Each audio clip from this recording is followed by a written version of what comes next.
ಸಾ ಹೆಂಡತಿ ನನಗೂ ಅಷ್ಟೇ. ಸಾವಾರಣ್ಣ ನಮಗೆಂದೂ ಹಿಂದೆ ಹೀಗಾದದ್ದಿಲ್ಲ. ಬೋಳೇಶಂಕರನಿಗೂ ಹೀಗೆ ಆಗುತ್ತೇನೋ ಕೇಳೋಣ ಬಾ. ಅವನ ಬಳಿಗೆ ಹೋಗುವರು. ಸರದಾರ ಅಯ್ಯ ಬೆತ್ತಕ್ಕಡಿ, ಆ ಬೆಟ್ಟದ ತುದಿಯಿಂದ ಹಾರಿ ಬೀಳೋಣ ಅಂತ ನಿನಗೇನಾದರೂ ಅನ್ನಿಸುತ್ತಾ? ಬೋಳೇಶಂಕರ ನಿಮಗೆ ಹಾಗನ್ನಿಸುತ್ತಾ?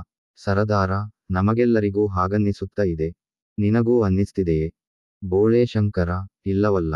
ಸಾತ್ಕಾರಣ್ಣ ಹೇಳಿ ಕೇಳಿ ಬೆಕ್ಕಕ್ಕಡಿ ಬೋಳೇಶಂಕರ ಅವನಿಗೇನನ್ನಿಸುತ್ತೆ? ಬೋಳೇಶಂಕರ ಆದರೆ ಮನುಷ್ಯ ಹೌದೋ? ಸರದಾರ ನಾವು ನಾಲ್ವರಿಗೂ ಅನ್ನಿಸಿದ್ದು ನಿನಗೊಬ್ಬನಿಗೆ ಅನ್ನಿಸೋದಿಲ್ಲ ಅಂದರೆ ಅದು ಅನುಮಾನವೇ? ಸಾತ್ಕಾರಣ್ಣ ಅಣ್ಣ ಅಕ್ಕ, ಆ ಬೆಟ್ಟದ ಮೇಲೆ ಕೆಂಪು ಹೂವಿನ ಮಳೆ ಇದೆಯಲ್ಲ, ಅದರ ಮರೆಯಲೊಬ್ಬ ದೇವತೆ ನಿಂತುಕೊಂಡು ಕೈಮಾಡಿ ಕರೆದಂತೆ ಕಾಣಿಸೋದಿಲ್ಲವ? ಸರದಾರ ಹೌದು, ದುಂಡಗೆ ಉರಿಯೋ ಕಣ್ಣಿವೆ. ಸಾ ಹೆಂಡತಿ ಹೌದು, ಹೊಳೆಯೋ ಹಲ್ಲಿವೆ. ಸಾ ಹೆಂಡತಿ ಎತ್ತಿನ ಹಾಗೆ ಕೊಂಬಿವೆ. ಆದರೆ ಆ ದೇವತೆಗಳು ಇಬ್ಬರಿದ್ದಾರೆ. ಬೋಳೇಶಂಕರ ದೇವತೆಗಳಾಗಿದ್ದರೆ ನನಗೂ ಕಾಣಿಸಬಹುದಿತ್ತಲ್ಲ. ಸಾ ಹೆಂಡತಿ ಮನುಷ್ಯರಿಗೆ ಮಾತ್ರ ದೇವತೆಗಳು ಕಾಣಿಸೋದು. ಸಾ ಹೆಂಡತಿ ನಿನಗೆ ದೆವ್ವಭೂತ ಮಾತ್ರ ಕಾಣೋದು ಸಾಧ್ಯ. ಬೋಳೇಶಂಕರ ಒಮ್ಮೆಮ್ಮೆ ಪಿಶಾಚಿಗಳು ಈ ರೀತಿ ಆಟ ಆಡೋದಿದೆ. ಭಕ್ತಿಯಿಂದ ಒಮ್ಮೆ ಶಿವನ ಹೆಸರು ತಗೊಂಡು ಆ ಕಡೆ ನೋಡಿ. ನನಗಂತೂ ಬೆಟ್ಟ ಮಳೆ ಬಿಟ್ಟು ಇನ್ನೇನೂ ಕಾಣಿಸಲಿಲ್ಲ. ಏನೂ ಅನ್ನಿಸಲೂ ಇಲ್ಲ. ನಿಮ್ಮನ್ನೋಡಿ ನಗಬೇಕಂತ ಒಂದು ಬಾರಿ ಅನ್ನಿಸಿದ್ದು ನಿಜ. ಸಾ ಹೆಂಡತಿ ದೊಡ್ಡ ಮನುಷ್ಯ ಅಲ್ಲವೇ? ತಿಂದ ರೊಟ್ಟಿ ಲೆಕ್ಕ ಕೂಡ ಗೊತ್ತಾಗೋದಿಲ್ಲ. ನಮ್ಮನ್ನೋಡಿ ನಗಬೇಕನ್ನಿಸ್ತಂತೆ. ಸಾ ಹೆಂಡತಿ ನೋಡಿ, ಬೆಪ್ಪಕ್ಕಡಿಗೆ ಮನುಷ್ಯರು ಅಂದರೆ ಅಷ್ಟಕ್ಕಷ್ಟೇ, ಎತ್ತಿನ ಜೊತೆಗಿದ್ದಾಗಷ್ಟೇ ಅವನಿಗೆ ಸಂತೋಷವಾಗೋದು, ಯಾಕೆಂದರೆ ಎತ್ತಿಗಿಂತ ತನಗೆ ಜಾಸ್ತಿ ಬುದ್ಧಿ ಇದೆ ಅಂತ ಅವನಿಗೊತ್ತು. ಬೋಳೇಶಂಕರ ನೋಡಿ, ನಾನು ದಡ್ಡ ಇರಬಹುದು. ಆದ್ದರಿಂದ ನೀವೇನು ಹೇಳ್ತೀರಿ ಅಂತ ಅರ್ಥವಾಗಲಿಲ್ಲ. ಅರ್ಥವಾದರೂ ನಾನು ಒಪ್ಪೋದಿಲ್ಲ. ಆಯ್ತಲ್ಲ, ನನಗನ್ನಿಸಿದ್ದನ್ನು ಹೇಳಿದ್ದೇನೆ. ನಿಮಗೆ ನಂಬಿಕೆ ಬರದಿದ್ದರೆ ಸೀದಾ ನೀವು ನರಕಕ್ಕೆ ಹೋಗಬಹುದು. ಕೆಲಸಕ್ಕೆ ತೊಡಗುವನು. ಸಾ ಹೆಂಡತಿ ನಮಗೆ ನರಕಕ್ಕೆ ಹೋಗು ಅನ್ನೋನ್ನ ನೋಡಿಕೊಂಡು ಸುಮ್ಮನೆ ಇದ್ದೀರಲ್ಲರೀ, ನೀವೇನು ಗಂಡಸರ? ಪ್ರಾಣಿಗಳ? ಈ ಪ್ರಾಣಿಯಂಥವನ ಜೊತೆಗಿರೋದಕ್ಕಿಂತ ಯಾರೋ ರಾಜರ ಕೈಲಿ ಸಿಪಾಯಿ ಆಗಿರೋದು ಮೇಲು. ಸಾ ಹೆಂಡತಿ ಈ ಬೆಪ್ಪಕ್ಕಡಿ ಜೊತೆ ಇರೋದಕ್ಕಿಂತ ಯಾರದೋ ಅಂಗಡೀಲಿ ಲೆಕ್ಕ ಬರೀತ ಜೀವನ ಮಾಡೋದು ಮೇಲು. ಸಾ ಹೆಂಡತಿ ಆಸ್ತಿ ಪಾಲು ಮಾಡಿ ಈಸಿಕೊಳ್ಳಿ, ಬೇಕಾದ ಹಾಗೆ ಪಾಳೇಗಾರನಾಗಿ ಇರಬಹುದು. ಸಾ ಹೆಂಡತಿ ಆಸ್ತಿ ಭಾಗ ಮಾಡಿ, ನಮಗೆ ಬಂದಷ್ಟರಿಂದಲೇ ಹೊಟ್ಟೆ ಮೇಲೆ ಕೈಯಾಡಿಸಿಕೊಂಡು ಸಾತ್ಕಾರಾಗಿ ಇರಬಹುದು.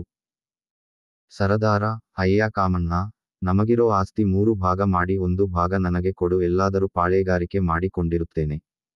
ಆದರೆ ಖಂಡಿತ ಈ ಬೆಚ್ಚಕ್ಕಡಿ ಜೊತೆ ಇರೋಲ್ಲ. ಸಾತ್ಕಾರಣ್ಣ ನಾನೂ ಅಷ್ಟೇ, ಬೇಕಾದರೆ ಯಾರದೋ ಜಮಾ ಖರ್ಚು ಬರೆದುಕೊಂಡಿದ್ದೇನು.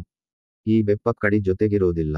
ಬೋಳೇಶಂಕರ ನೋಡಿ, ನೀವಾಗಲಿ ನಿಮ್ಮ ಹೆಂಡಂದಿರಾಗಲಿ ಹೊಲದಲ್ಲಿ ದುಡಿದವರಲ್ಲ, ಕಷ್ಟಪಟ್ಟವರಲ್ಲ.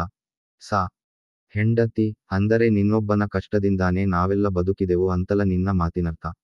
ಸರದಾರ ಅಯ್ಯ ಆಸ್ತಿ 3 ಭಾಗ ಮಾಡಿ 1 ಭಾಗ ನೀ ತಗೋ. ಸಾ ಹೆಂಡತಿ 1 ಭಾಗವಾದರೂ ಇವನಿಗ್ಯಾಕೆ? ಇವನಿಗೇನು ಹೆಂಡತೀನೇ? ಮಕ್ಕಳೇ? ಮುಂದೆ ಕೂಡ ಇವನಿಗೆ ಹೆಣ್ಣು ಕೊಡುವಂಥ ಉದಾರಿ ದಯವಂತರಾರಿಲ್ಲ. ದಿನ ಅನ್ನ ಹಾಕಿದರೂ ತಿರುಪೆ ಹುಡುಗಿ ಕೂಡ ಇವನನ್ನು ಮದುವೆಯಾಗೋದಕ್ಕೆ ದಯಮಾಡಿ ಒಪ್ಪೋದಿಲ್ಲ. ಬೋಳೇಶಂಕರ ನಿಮ್ಮಿಬ್ಬರ ಹಿಂದೆ ಪಿಶಾಚಿಗಳು ನಿಂತು ಮಾತಾಡುತ್ತಿವೆ ಅಂತ ನನಗೊತ್ತು. ನಿಮಗೇನು ಬೇಕೋ ಅದನ್ನು ತಗೊಳ್ಳಿ. ಸಾ ಹೆಂಡತಿ ಎಲ್ಲಾ ದೆಪ್ತಕ್ಕಡಿ, ನಮಗೆ ಪಿಶಾಚಿಗಳು ಅಂತಾನೆ ಕೇಳಿದೇನೆ ಅಕ್ಕ. ಸಾ ಹೆಂಡತಿ ಕೇಳಿಸಿಕೊಂಡು ಸುಮ್ಮನೆ ನಿಂತಿದ್ದೀರಲ್ಲರೀ, ನೀವೇನು ಗಂಡಂದಿರ? ಸಾವ್ಯಾರಣ್ಣ ಇನ್ನೂ ತಡೆದು ಪ್ರಯೋಜನವಿಲ್ಲ. ನೋಡಣ್ಣ, ದುಡ್ಡಿರೋ ಪೆಟ್ಟಿಗೆ ಆಭರಣ ನನಗಿರಲಿ, ಒಳ್ಳೆ ಗದ್ದೆ, ತೋಟಿ, ಹೊಲವೆಲ್ಲ ನಿನಗೆ, ನದಿ ಹತ್ತಿರ ಕಲ್ಲು ಮರಡಿ ಇದೆಯಲ್ಲ ಅದು ಬೆಪ್ಪಕ್ಕಡಿಗೆ, ಸರಿಯೇನೋ? ಬೋಳೇಶಂಕರ ನಿಮಗೇನು ಬೇಕೋ ಅದನ್ನು ತಗಂಡು ನಿಮ್ಮ ಪಿಶಾಚಿಗಳ ಸಮೇತ ಹೋಗಿ. ಸರದಾರ ಮತ್ತೆ ಪಿಶಾಚಿ ಅಂತೀಯ? ಸಾತ್ಕಾರಣ್ಣ ನಾವು ಕೇಳಿದ್ದನ್ನು ಕೊಟ್ಟಿದ್ದಾನೆ, ಮತ್ತೆ ಕೋಪ ಯಾಕೆ? ಬಾರಣ್ಣ ಹೋಗೋಣ. ಹೋಗುವರು. ಬೋಳೇಶಂಕರ ನಾನು ದಡ್ಡ ಅಂತ ಅವರ ಅಭಿಪ್ರಾಯ, ಸ್ವಂತ ಅಭಿಪ್ರಾಯ ಇಟ್ಟುಕೊಳ್ಳೋದಕ್ಕೆ ಎಲ್ಲರಿಗೂ ಹಕ್ಕಿದೆ. ನನಗೂ ಇದೆ. ಆದರೆ ನಾನ್ಯಾರ ಮ್ಯಾಲೂ ನನ್ನ ಅಭಿಪ್ರಾಯ ಹೇರೋದಿಲ್ಲ ಅಷ್ಟೇ. ನಗಬೇಕೋ ಅಣ್ಣ ನಗಬೇಕೋ, ನೀನು ಹೂವಿನ ಹಾಗೇನೆ ನಗಬೇಕೋ? ಮುಳ್ಳು ಹಾಸಿಗೆ ಮ್ಯಾಲೆ ಮಲಗಿದ್ದರೂ ಚೆಂಗು ಲಾಭಿ ಹೂವಿನ ನಗೆಯ ನಗಬೇಕೋ?